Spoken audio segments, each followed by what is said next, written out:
പുറപ്പാട് 37-ാം അധ്യായം. സാക്ഷ്യപേടകം. ബസാലേൽ കരുവേലത്തടി കൊണ്ട് പേടകമുണ്ടാക്കി.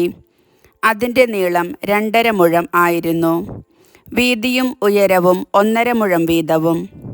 തനി സ്വർണം കൊണ്ട് അതിൻ്റെ അകവും പുറവും പൊതിഞ്ഞു.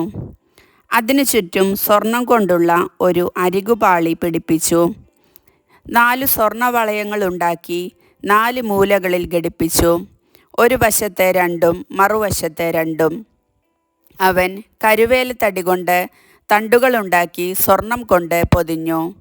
പേടകം വഹിക്കുന്നതിന് അതിൻ്റെ വശങ്ങളിലുള്ള വളയങ്ങളിലൂടെ തണ്ടുകൾ കടത്തി.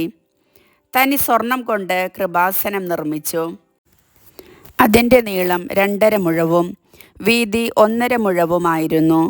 കൃപാസനത്തിൻ്റെ 2 അഗ്രങ്ങളിൽ സ്ഥാപിക്കാൻ സ്വർണ്ണത്തകിട് കൊണ്ട് 2 കെരൂബുകളെ നിർമ്മിച്ചു. 2 അഗ്രങ്ങളിലും 1 വീതം കൃപാസനത്തോട് ഒന്നായി ചേർത്താണ് അവയെ നിർമ്മിച്ചത്. കെരൂബുകൾ മുകളിലേക്ക് ചിറകുകൾ വിരിച്ച് കൃപാസനത്തെ മൂടിയിരുന്നു. കൃപാസനത്തിലേക്ക് തിരിഞ്ഞ് അവ മുഖാഭിമുഖം നിലകൊണ്ടു. തിരുസാന്നിധ്യ അപ്പത്തിൻ്റെ മേശ. കരുവേലത്തടി കൊണ്ട് അവൻ മേശയുണ്ടാക്കി. അതിന് 2 മുഴം നീളവും 1 മുഴം വീതിയും 1.5 മുഴം ഉയരവുമുണ്ടായിരുന്നു. തനി സ്വർണം കൊണ്ട് അത് പൊതിയുകയും മുകൾ ഭാഗത്ത് ചുറ്റിലും സ്വർണം കൊണ്ട് അരികുപാളി പിടിപ്പിക്കുകയും ചെയ്തു. അതിനു ചുറ്റും കൈപ്പത്തിയുടെ വീതിയിൽ ഒരു ചട്ടവും ചട്ടത്തിനു ചുറ്റും സ്വർണം കൊണ്ട് അരികുപാളിയും പിടിപ്പിച്ചു. അവൻ 4 സ്വർണവളയങ്ങൾ നിർമ്മിച്ച് അവ മേശയുടെ 4 കാലുകളിൽ ഘടിപ്പിച്ചു. മേശ വഹിക്കാനുള്ള തണ്ടുകൾ കടത്തിയിരുന്ന വളയങ്ങൾ ചട്ടത്തോട് ചേർന്നതായിരുന്നു. ഈ തണ്ടുകൾ അവൻ കരുവേലത്തടി കൊണ്ടുണ്ടാക്കി സ്വർണം കൊണ്ട് പൊതിഞ്ഞു.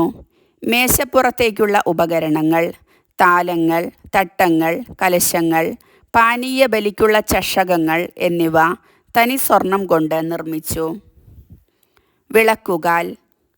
തനി സ്വർണം കൊണ്ട് വിളക്കുകാൽ ഉണ്ടാക്കി. അതിൻ്റെ അടിത്തട്ട്, തണ്ട്, ചഷകങ്ങൾ, മുകുളങ്ങൾ, പുഷ്പങ്ങൾ എന്നിവ ഒരേ സ്വർണ്ണത്തകിടിലാണ് പണിതത്. വിളക്കുകാലിന് ഓരോ വശത്തും 3 വീതം 2 വശങ്ങളിലായി 6 ശാഖകൾ ഉണ്ടായിരുന്നു.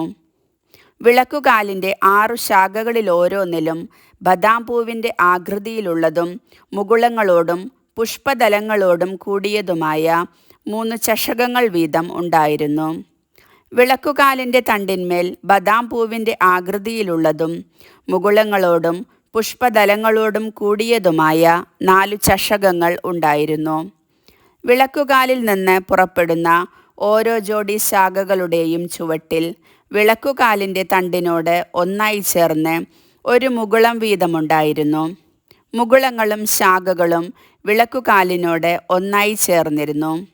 എല്ലാം തനി സ്വർണ്ണത്തകിട് കൊണ്ട് പണിതതായിരുന്നു. അവൻ അതിൻ്റെ 7 വിളക്കുകളും തിരിയണയ്ക്കാൻ ഉപയോഗിക്കുന്ന കത്രികകളും തട്ടങ്ങളും തനി സ്വർണം കൊണ്ട് നിർമ്മിച്ചു. വിളക്കുകാലും അതിൻ്റെ എല്ലാ ഉപകരണങ്ങളും 1 താലന്ത് തനി സ്വർണം കൊണ്ടാണ് നിർമ്മിച്ചത്. ധൂപപീഠം. കരുവേലത്തടി കൊണ്ട് അവൻ ഒരു ധൂപപീഠം പണിതു. അത് 1 മുഴം നീളവും 1 മുഴം വീതിയുമുള്ള സമചതുരമായിരുന്നു. ഉയരം 2 മുഴം. അതിൻ്റെ കൊമ്പുകൾ അതിനോട് ഒന്നായി ചേർന്നിരുന്നു. തനി സ്വർണം കൊണ്ട് അവൻ അതിൻ്റെ മുകൾ ഭാഗവും വശങ്ങളും കൊമ്പുകളും പൊതിഞ്ഞു. അതിന് മുകൾ വശത്തായി ചുറ്റും സ്വർണം കൊണ്ടുള്ള അരികുപാളി പിടിപ്പിച്ചു. അത് വഹിക്കുന്നതിനുള്ള തണ്ടുകൾ കടത്തുന്നതിന് അരികുപാളിയുടെ താഴെ മൂലകളിലായി ഒരു വശത്ത് 2ഉം മറുവശത്ത് 2ഉം സ്വർണവളയങ്ങൾ ഘടിപ്പിച്ചു. കരുവേലത്തടി കൊണ്ട് തണ്ടുകളുണ്ടാക്കി സ്വർണം കൊണ്ട് പൊതിഞ്ഞു. സുഗന്ധതൈലങ്ങൾ നിർമ്മിക്കുന്ന വിദഗ്ധനെ പോലെ അവൻ വിശുദ്ധമായ അഭിഷേക തൈലവും ധൂപത്തിനുള്ള പരിമള വസ്തുക്കളും സജ്ജീകരിച്ചു. കർത്താവിൻ്റെ വചനം.